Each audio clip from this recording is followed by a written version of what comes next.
Creating a personalized trinket box can spark creativity and serve as a beautiful keepsake. Today I'll show you how to create your very own enchanting ballerina trinket box, perfect for storing your special treasures. Hello my crafty friends, I'm Donna from Mason Creations, etc., and welcome to my channel. If you're ready to do this, my special friends, let's make a mess. I'm going to get this really cool wooden box ready for my project. The first thing I'm doing is removing all the hardware and the glass window.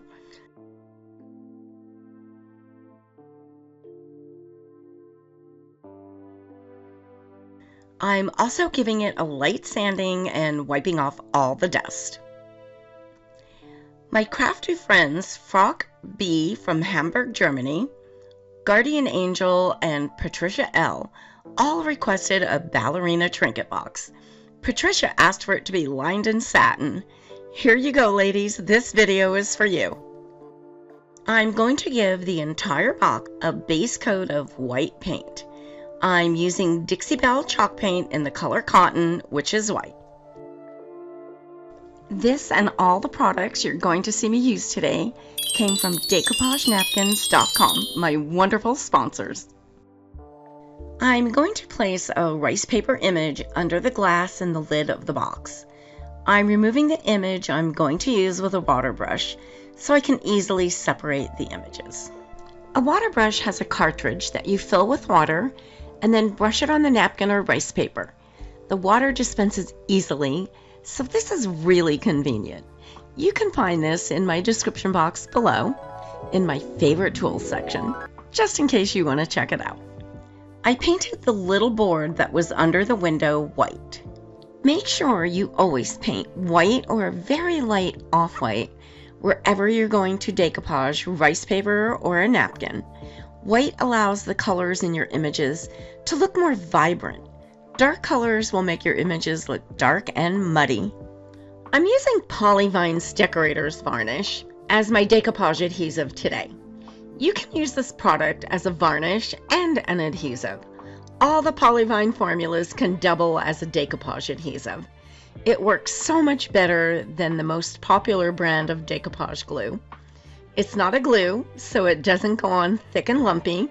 It's a varnish, so it dries crystal clear and will never yellow. I spritzed my rice paper with a little bit of water to make it more pliable and easier to work with. I held the image in place while adding my adhesive first at the top and then at the bottom, smoothing the paper down as I went. I'll let that dry for a couple of hours. I'm removing all the excess paper hanging over the edges with some sandpaper. This will shear it off right at the edge of the board, leaving a nice clean edge. Where are you watching from? Let me know in the comments. It's fun to see what cities and countries you are all watching from. I'm filming from Las Vegas, Nevada in the United States. A portion of the outside of the box will be decoupaged and a portion of it will not. I'm using Dixie Belle chalk paint in the color drop cloth around the box on the top half that won't be decoupaged, as well as the bottom of the box, the top edge of the interior, and the lid.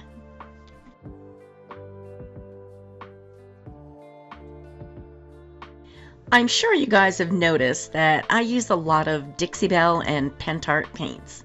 These are my absolute favorites. They both go on super smooth and creamy with really good coverage. I rarely, if ever, need a second coat of Pentart, and that goes for the metallic colors as well.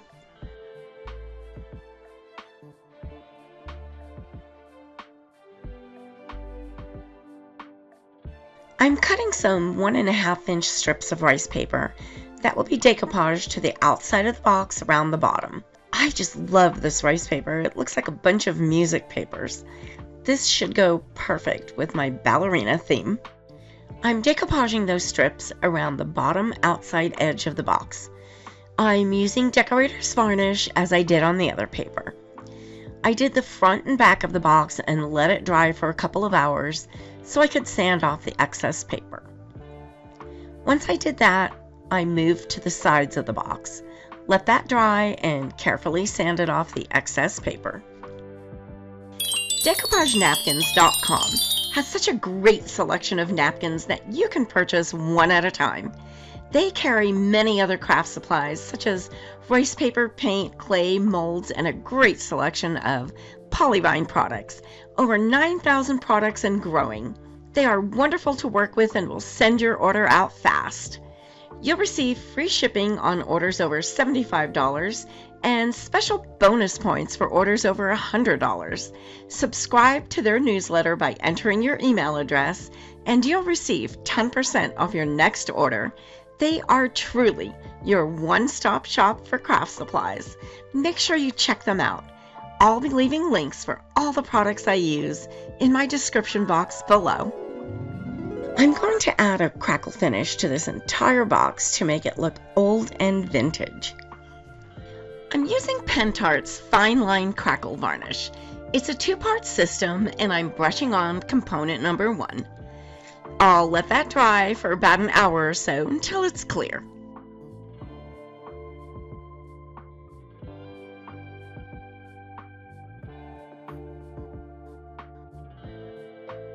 Now that it's dry, I'll brush on component number 2. This step is an amber color. Use thin, even strokes. If you get a buildup or drips anywhere, it'll show when dry. I'll let this dry for a couple of hours. Once dry, you'll see the cracks.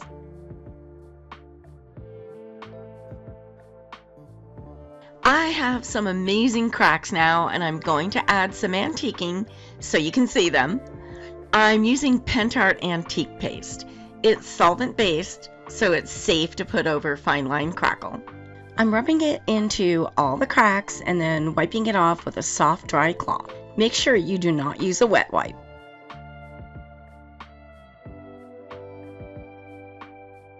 I test all the products that I recommend in my videos. I won't recommend anything that I haven't used myself and prefer. If I'm recommending it, you can bet it's a great product. Each product will be listed in my description box below and will have a blue link to make it easy for you to find. Any of the links I provide are safe for you to click on.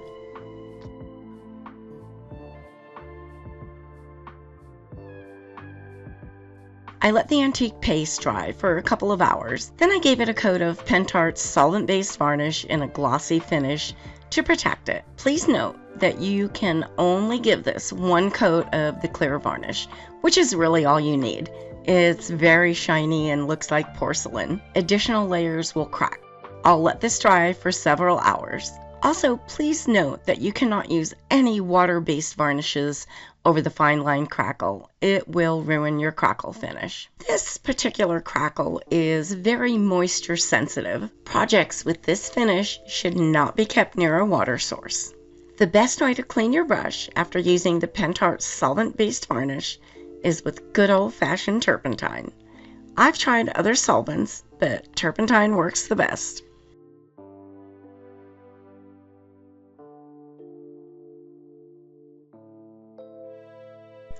I'm giving the edges of the box a touch of elegance with some beautiful gold wax rub. I'm using redesigned Decor Wax in the color Eternal. This is so gorgeous. I'm putting some on my finger and rubbing it along all the edges of the box. I'll let it dry for a couple of hours and then buff it with a dry, soft cloth. It gets really shiny and looks just like gold. As I'm doing this, you'll see me get a little of the product on my finger and then rub my finger and thumb together. This prevents a large glob of product from ending up in one spot. You want to put this on delicately.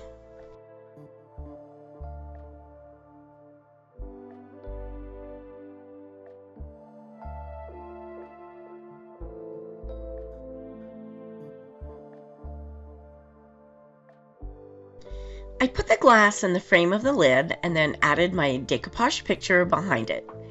I ended up decoupaging some of the music sheet paper on the inside of the lid. I'm adding some bronze ball chain using E6000 glue to cover up the space between the backing and the lid frame.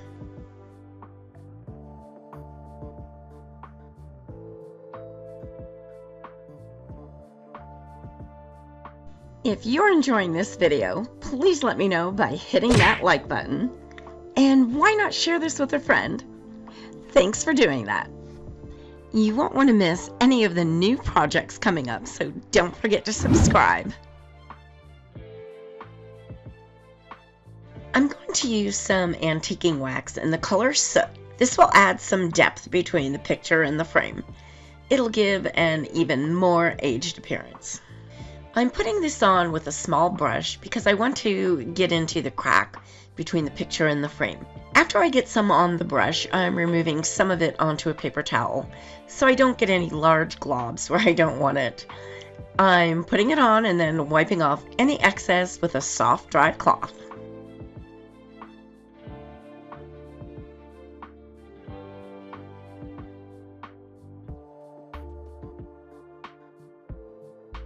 Now it's time to make a few little embellishments for this trinket box. I'm going to use casting resin.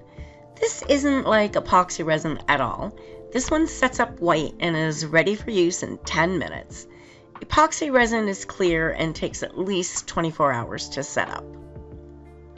You mix equal parts of part A and part B together in a silicone cup, then stir for 30 seconds. You only have about 2 minutes to get this in your molds because it sets up so fast. So move quickly and have everything you'll need right by you before you start mixing. If you want to see a tutorial on exactly how to use casting resin, click the banner at the top right corner of the screen. I'll also leave you a link for this video in my description box below. Watch how nicely these remove from the molds. This is great for delicate molds that you worry about breaking when unmolding. The casting resin turns into hard plastic, so nothing will break. The detail it captures is absolutely amazing. It's a little soft when you first remove it from the mold, but it hardens up in about an hour. If you need it to be soft again, all you need to do is heat it up with a heat gun and then you can bend it around your project if needed. I'm going to use Pentart paint in the color Gold to paint my 3 embellishments. Here's the nice thing about these castings. You can paint them just like you would clay. I'm working on some great spring projects right now. A lot of them are requests that I'm excited to be making. I love planning projects around your requests. Just please be patient. I get quite a few of them, and I get the projects out as quickly as I can. I love hearing about what you'd like to see, so keep those requests coming. I let the paint dry for about an hour, and now I'm adding a coat of Polyvine Heavy Duty Wood Varnish. This is one of my favorite Polyvine formulas. I use it for everything. It's moisture and heat resistant, as well as UV resistant and food safe. I'm using the satin finish, which has a really nice shine, and with each coat you add, the shine deepens. I'll let these dry for an hour. I'm going to add some depth and dimension to my embellishments by using an antiquing medium by Folk Art in the color Wooden Bucket Brown. I'm brushing it on and then wiping it off right away with a soft cloth. It will wipe off the surface and stay in all the cracks and crevices, which will make all the detail from the mold come to life. This is why you need a gloss or satin sealer before antiquing. Without it, you wouldn't be able to wipe off any of the antiquing because it would grab onto the paint. I let that dry for about 30 minutes and then another coat of Polyvine Heavy Duty Wood Varnish to protect and seal what I just did. I'm using more of the Eternal Wax to highlight my little embellishments with a touch of bright gold. I also added some of the wax to a little key that I'll be adding to a bow.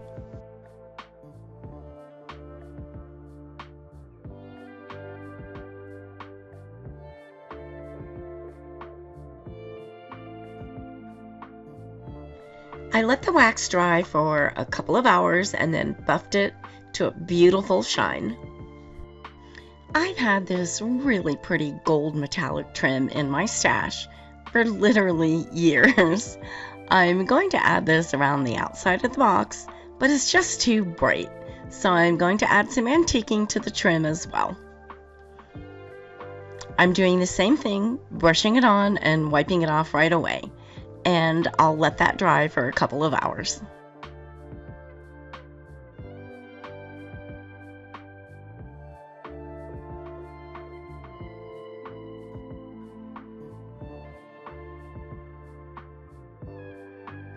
I'm gluing the trim right where the paper ends and the paint begins to separate the two.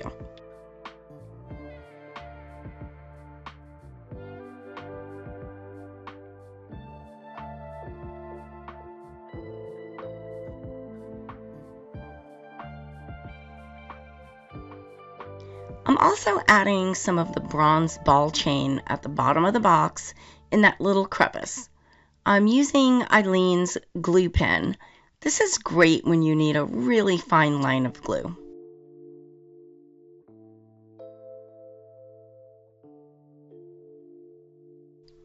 And oops, I cut it short. I'll just add another small piece. I cut some pieces of thin cardboard that are the same size as the interior of the trinket box. I cut out some pieces of batting the same size as the cardboard and glued them in place. If there was any hanging over the edge, I trimmed it off. Now I'm gluing some pink satin over top of the batting, folding it around to the back of the cardboard and gluing it in place.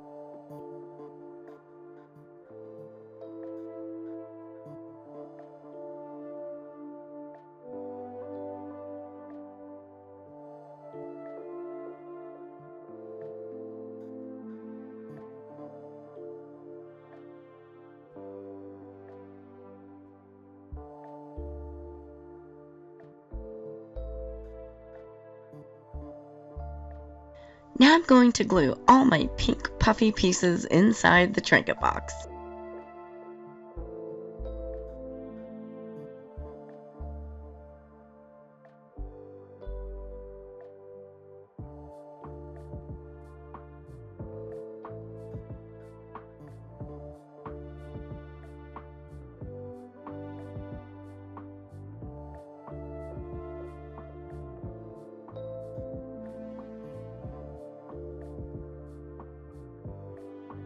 I'm adding some gold cording in the corners and at the top where the satin meets the edge of the box.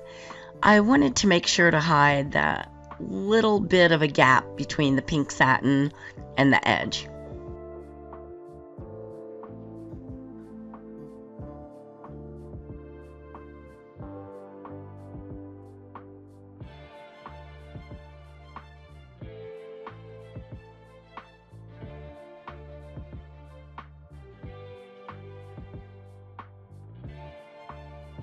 Now it's time to put this back together. I'm screwing on all the hinges and front clasp. How many of you ladies out there have at least one power tool? Aren't they fun? My husband bought this for my birthday a few years ago. Tell me in the comments what power tool you have and how you got it.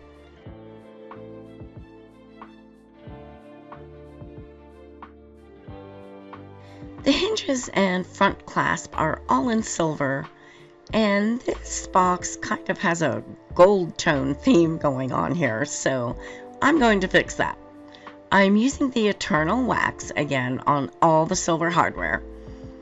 I'm using a really tiny paintbrush to put it on, and I'll let that dry for several hours.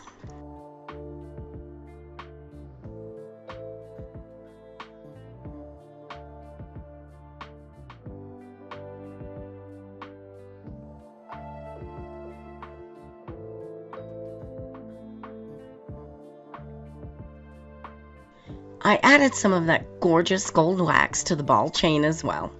I just love this wax. It's so beautiful, and when it's dry, it doesn't rub off. It's there for good. I glued the ballerina right on the glass using my hot glue gun.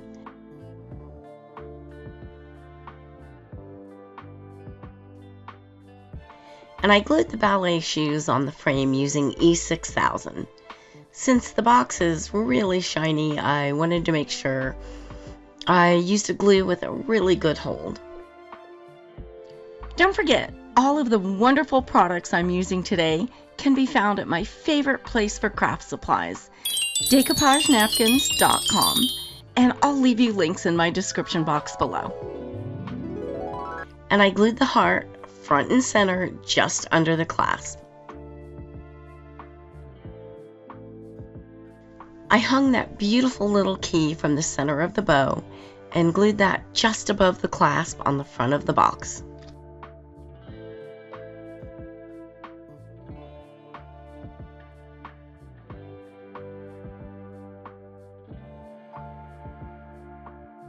I put together a playlist of some other tutorials you may enjoy.